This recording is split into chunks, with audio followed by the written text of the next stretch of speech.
Praise the lord. ప్రభు అయిన యేసుక్రీస్తు నామములో మీ అందరికీ సమాధానం కలుగును గాక. జనవరి 11వ తారీఖు అనగా 2025 దేవుడు మనందరినీ ప్రేమించి ఇచ్చిన అద్భుతమైన మాట. నిర్గమకాండం 34వ అధ్యాయం 10వ వచనం.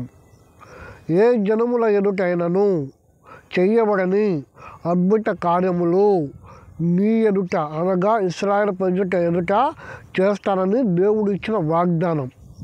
34:10లో అద్భుతమైన వాగ్దానం దేవుడు ఇచ్చాడు. ఏమని ఇచ్చాడు? ఏ జనముల ఎదుటైనను చెయ్యబడని అద్భుతములను వారి ఎదుట చేస్తానని చెప్పాడు.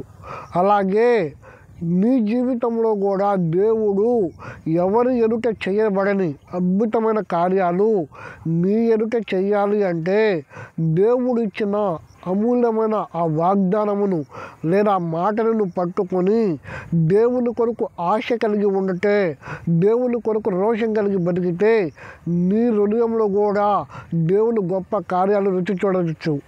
ఆ గొప్ప కార్యాలు రుచి చూడాలి అంటే దేవుని వాక్యాన్ని బలంగా పట్టుకోవాలి. అందరికీ వందనాలు.